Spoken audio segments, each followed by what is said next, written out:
Hello, love bugs, and welcome to Love Bug Lounge, a podcast about self-love. Tune in, transform, and continue your growth with me, your host, Mia Rose, and occasionally my dog Buddha when he feels like joining. Welcome, love bugs. I am so excited to finally be sharing the first episode of the Love Bug Lounge with you. I have wanted this podcast for so long, it feels like, and it is so surreal to finally be recording this first episode. It has taken a lot of hard work and believing in myself and experimentation and learning new things to get here. So I'm so glad to just finally be here.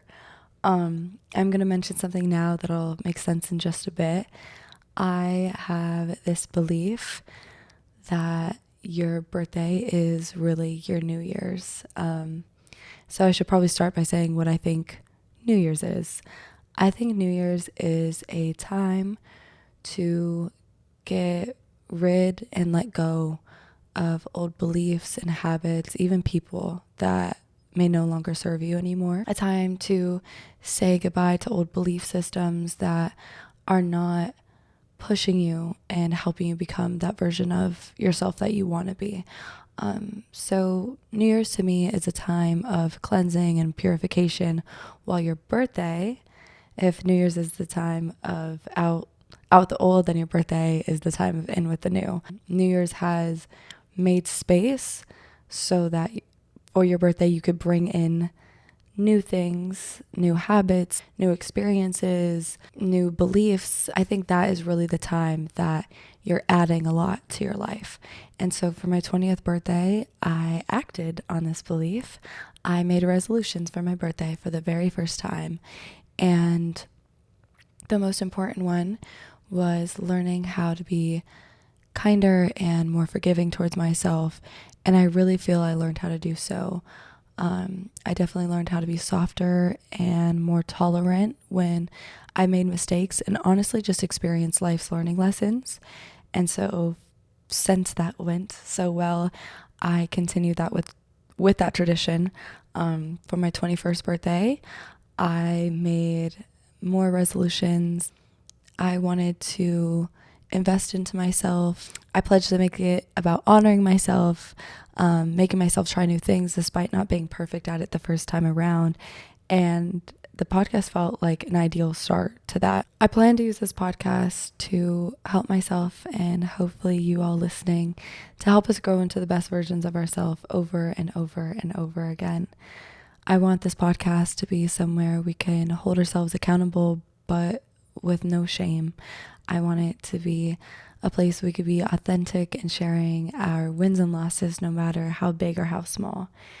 And I really would like this podcast to become like a cozy little corner of the internet and media, one where people could come back to for insight, of course, but I want it more to serve as a reminder that you're not alone and progress is rarely, if ever, linear.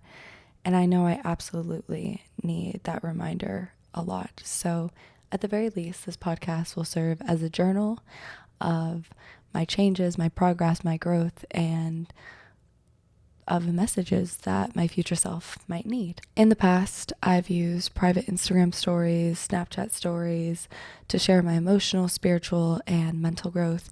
And my philosophy has always been that if only one person felt helped or seen, then it was worth sharing something. And the same will go for this.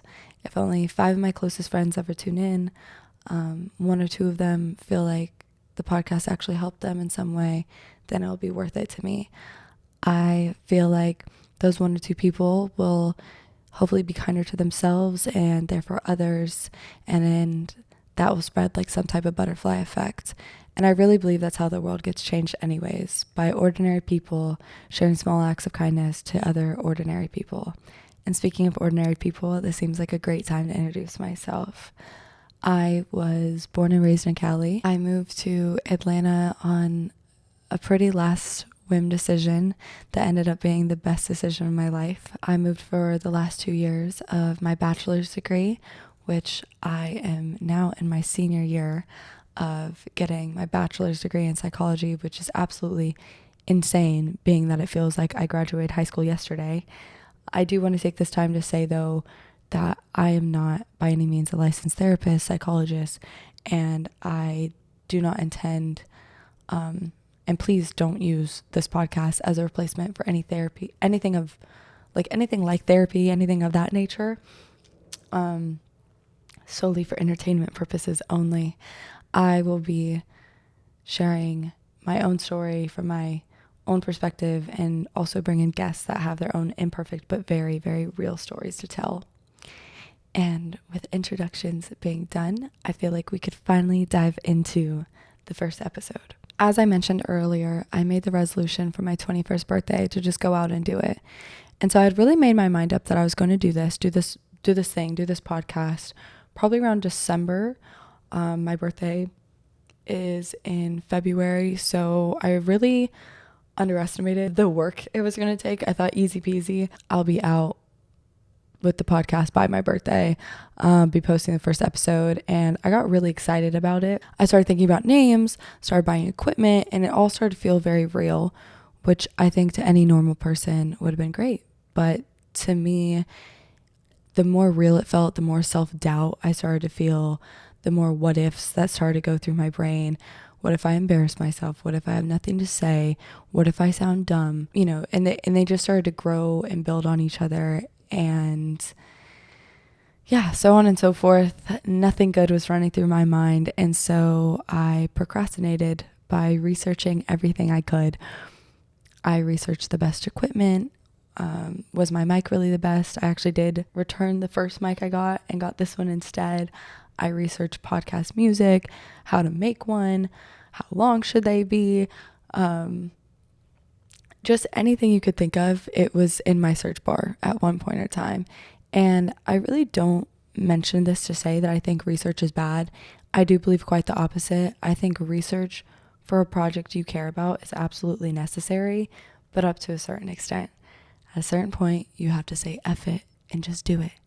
And that's what this first podcast episode is about, saying F it and just doing it. The other day, I saw a Instagram post. It was graffiti, but the message was, your first anything, podcast, music video, song, TV episode, movie, your first anything is going to suck. Point blank. And even if it doesn't suck, it's not going to be perfect. Should just go out there and start it. And I looked around and I realized my mic had been collecting dust in its box since January, which is almost a year ago. I realized this is exactly what my 21st birthday resolutions were trying to prevent me of. And one of my biggest fears is that I'll look back on my deathbed or even just in my 40s and say, I wish I would have tried X, Y, and Z. But at the time, I was so scared of what people might think about me. And I was so scared of messing up that I never did. And I lost out on it. In the middle of this realization of how much time had really passed, I stumbled across this clip on Instagram that was absolutely life-changing for me. And I will try and share it or link it so that your life can also be changed. But if it's this man, Jesse Itzler, I hope I'm pronouncing that last name right. Jesse Itzler, he is talking in some type of platform, a podcast of some sort, his, someone else's. And if you know what the Big Ass Calendar is, he is the creator of the Big Ass Calendar. But he is shedding light on this Japanese tradition, the misogi, I believe it's pronounced. And to my understanding, from what I gathered from the I will say, the short research I did, it is a water cleansing of some sort, but it's more of a mental and spiritual cleansing and purification process that involves a challenge that in some way probably scares you or it pushes you towards self-actualization. So what Jesse called it is one year-defining thing that you do every single year. I realized I had accidentally already started this in 2023. 2023 was the year I quit nicotine, and that was life-changing and year-defining, absolutely. I had been smoking since I was about 12. I honestly felt like I was never going to stop. For anyone that is interested in quitting, I used QuitSure. It's a program on It's an app that you could get on your phone. I don't know how I would have done it without it. I have now been clean off the nicotine for, I will tell you the exact date because I use this app called Escape the Vape that tracks it for you. It has been 620 days, 17 hours, 48 minutes, and I have saved $2,216.94. So yeah, that's something I'm extremely proud of myself for, but I really wanted to keep that going. I wanted to be able to say, okay, in 2023, I quit nicotine. In 2024, I launched my own podcast. And at the rate that I was going, that was not going to happen. And I thought back to that post, the graffiti I had seen on Instagram, and I thought it does not need to be perfect. I just need to start it. I realized if everything I ever did was perfect, everything I did would be pretty boring because I wouldn't want to keep doing it. There would be no point. It's cliche, but it's the journey and not the destination kind of thing. And I realized as much as I tried to procrastinate and psych myself out of making the podcast a reality, it kept popping back into my mind. In a way, by not doing it, I really felt like I was letting myself down. Even if I were only to record a season or even just an episode, I would be able to say, look, I tried that, I did that, and I learned this much from it. And I felt like by not doing it, because I was scared of the outcome or scared of messing up or scared of not being good enough, what it made me think of, and maybe this sentiment won't resonate with y'all as much as it did with me, but I just thought about like the underdog sports teams that have forfeited a game because they know they're going to play against the All-Stars and they don't want to be embarrassed. But it is entirely possible that if they would have just showed up, maybe their best players would have been injured, or maybe it would have been one of those movie-esque moments where they're just on fire, the All-Stars are full of themselves, and then they beat them. But if you forfeit, you would never know. So this was the same to me in many ways. Like, if I never try, like, yeah, sure, like, I could mess up, but I also don't know, like, what if everything works out in my favor? Like, what if this ends up being, amazing? But not to be dramatic, but how I felt like how I handled this project is how I was going to handle the rest of my life, truly, which I do understand comes off as dramatic, but it really felt like this was just a representation of so many other decisions I had made in my life and so many decisions I was going to make in my life. Was I going to continue to play things safe, to stick with the things I know how to do well, and be too scared to try things new because I was scared of messing up? Or was I going to do the opposite of whatever playing things safe is, which I realize I don't know the name for? I was going to play them dangerous. I was going to play them big. Maybe that is dramatic in some ways, but it reminded me of a quote that was circulating a little whiles back, and it probably still is now, but it said, how you live your day is how you live your life. And that quote made me sit up, and I would say even wake up.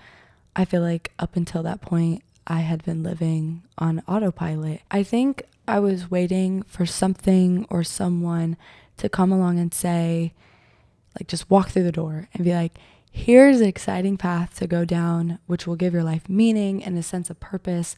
And starting now, you're a better, healthier person with good habits. And it was so weird to me that I knew the person I wanted to become, but I really wasn't putting any effort into becoming her.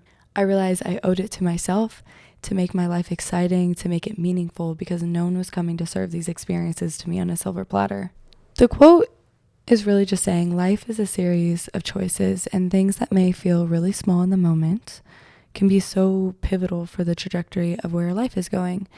And I know for many people that comes off as so scary, like, hey, this one little choice you're making might change the trajectory of your life forever. But I really don't think it's meant to have that effect. For me, it was really helpful to break it down in that way, to realize we can choose the life we want. We could choose the person we want to become with just one little choice at a time. And you guys can, right here with me on this podcast. And even if you choose to change nothing in your life, even if the podcast doesn't inspire you, you'll get to see me go through many trials and errors and probably embarrassing myself. So hopefully it'll be entertaining at the very least. As I said before, I used research and preparation as a form of procrastination, and I rebranded that as efficiency and thoughtfulness, just to be able to avoid the uncomfortable feeling of doing whatever thing I was procrastinating. This podcast wasn't the first, second, or probably 100th time of me doing this. I avoided doing anything new because if I wasn't a prodigy at it right away, I really felt like I wasn't good enough. And so I'd research everything there was to know about the thing in order to be the best beginner. And it really became a double-edged sword because of the amount of research I had. It almost felt like I had no reason to fail, because at that point it's like you have all the resources. And so it just became this vicious cycle. The cycle is really just there to prevent me of ever having to face the fear of just doing the thing, no matter what it looked like, no matter who was watching, and no matter how I performed. This kind of mindset affected everything I did too. It wasn't just new projects or new skills, it was my routines, it was my schedules. If my routine wasn't maximizing good feelings or growth or productivity or whatever I made that schedule routine for, then it just wasn't worth doing or keeping up with. And the most upsetting thing about this mindset is the amount of experiences and memories you miss out on. The best knowledge you'll ever receive, the best feedback, the best research is from actually doing it. And perfection is not realistic, which I feel like is something we hear so often. Surprise, surprise, perfection is not helpful. And I know that is such a cliche message that gets told to us over and over and over, that nobody is perfect and, your best is enough and whatever. But it really took 21 years of life. In 2024, it took this project for that to actually resonate and sink in. In perfection, there's no learning lessons. There's no chances to get better. There's no sense of pride. And no one on earth is perfect. So nobody can relate to you. There's nobody you could confide in. If you were perfect, there's no one you would be able to relate to. And honestly, perfection would be ultimately a very lonely experience. And with this new understanding and fondness of the human experience, I felt such excitement it felt like the beginning of my life again in a weird way, because these impossible parameters had just fallen apart. And I started to have such excitement for what this held for me, but I had to implement some new steps on how I was going to achieve things and how I was going to hold myself accountable for getting them done. And when it came to doing things for myself, whether it was new routines, better habits, better hobbies, I first had to face a lot of hard truths. One was realizing a lot of things I was doing, a lot of things I wanted to do, such as yoga or working out or even art, really wasn't coming from a place of loving myself, and it was more to keep up with a persona. Ouch. And because of that, these things I'm doing, they weren't enjoyable anymore. I would be in the middle of a meditation the whole time I'm thinking about when is it going to be over? My mind is running with a million other things, making grocery lists, figuring out, what my plans were for the weekend. And at the end of it, I really believed that going through the motions was going to be enough to make me feel better, even though I wasn't present during the act, not once.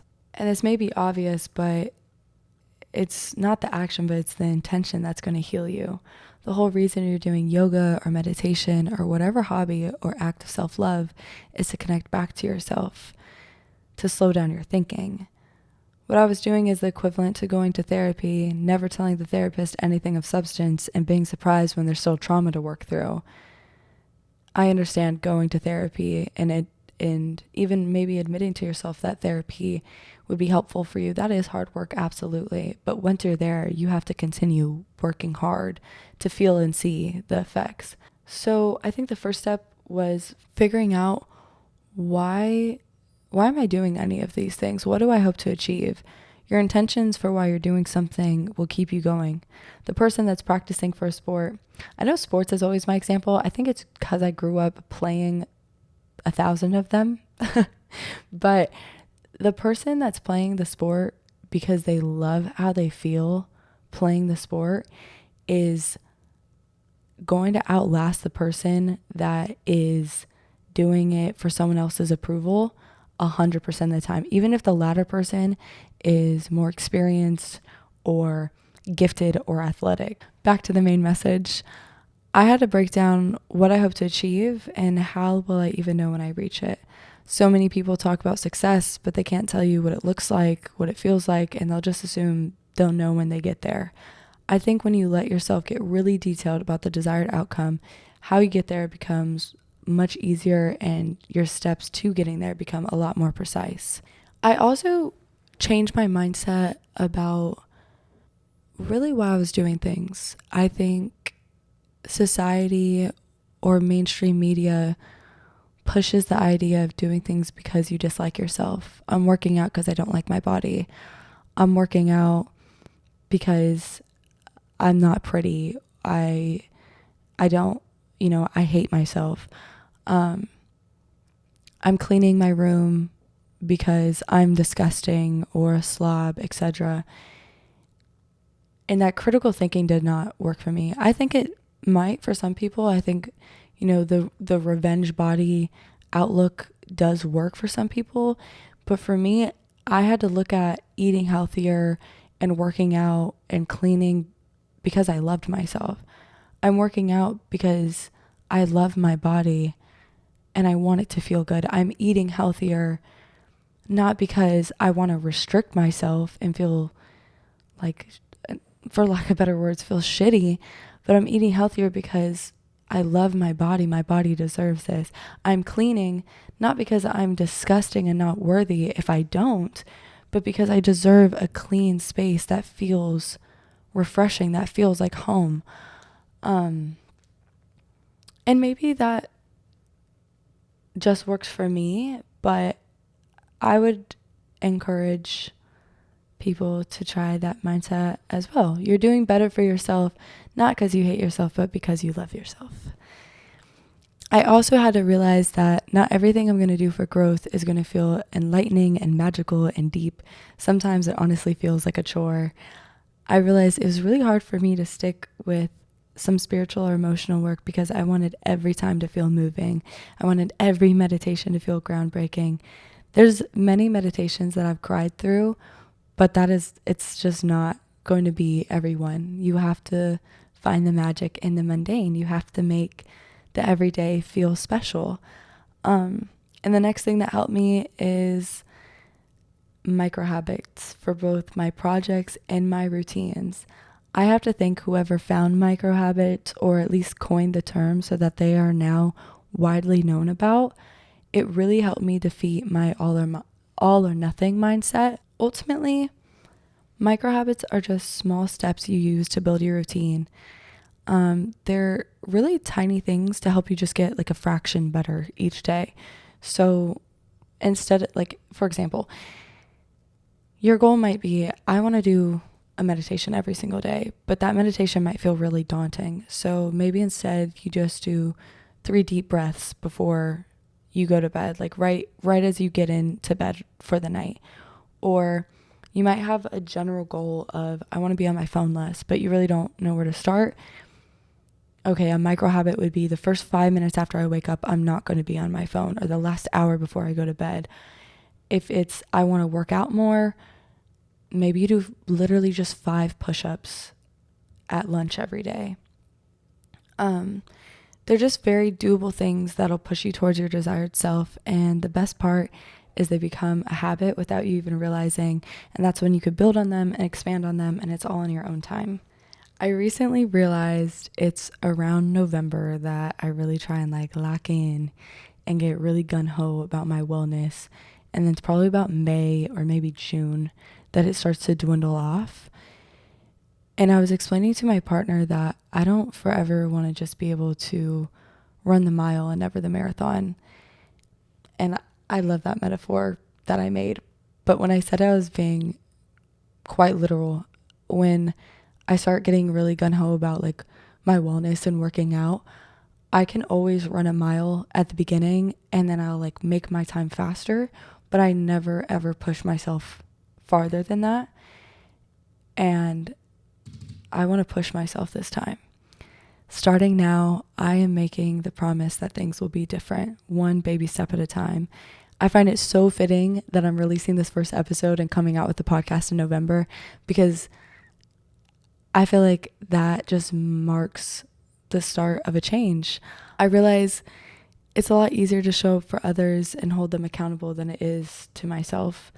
And how unfair is that for myself, to my body that shows up for me every day, that's been with me forever and will be with me forever through all of my mishaps and all of my changes.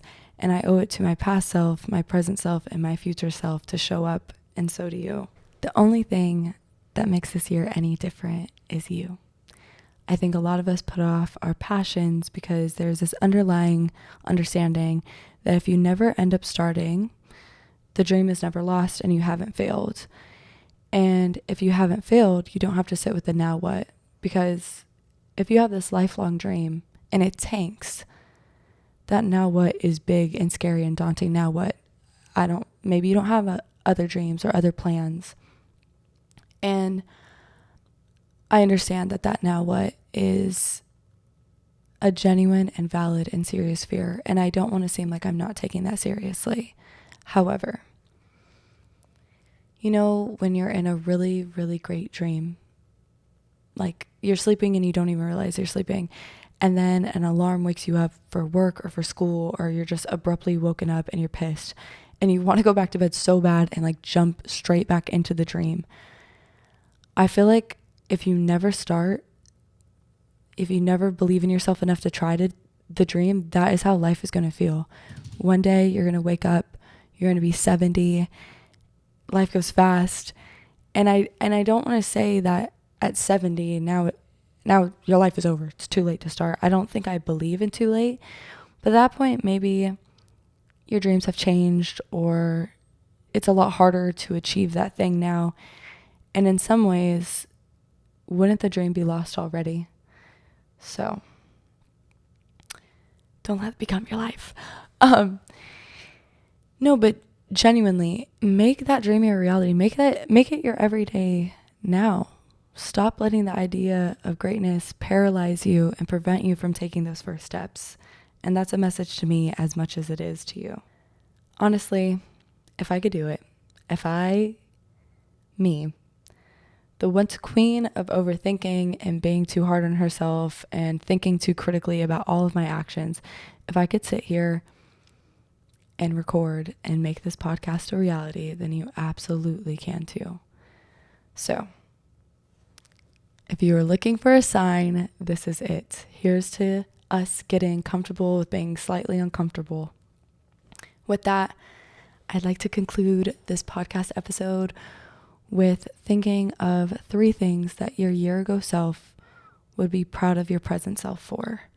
I think when you see how far you've come and the growth that you've made, it's a lot easier to keep going and think about where you could be in a year from now. However, if that doesn't resonate with you, you're not getting off that easy. Sorry. No, I'm not sorry. You deserve this. You deserve to say kind things about yourself. Think of 3 things, 3 qualities that you have that make your dream or goal or passion doable. So for instance, this podcast. 3 qualities that make this real. I am a yapper. I'm creative. And I'm okay with being vulnerable. So do the same. I actually have no way to check that you've done it, but I'm trusting in you. I'm believing in you. Anyways, thank you so much for listening. I can't believe we made it. I can't believe we're here. There's so much more to come. Feel free to come visit our cozy little corner anytime you need it, anytime you want to. And share this episode with somebody that you feel like needs a sign that they are more than capable to achieve whatever goal they have. Follow the podcast Instagram at the Lovebug Lounge. The email will also be in the bio. DM or email about future podcast topics. I'd absolutely love to hear your thoughts, and I'd love to hear what you want to know or hear more about. I love you guys. I will see you very soon, love bugs.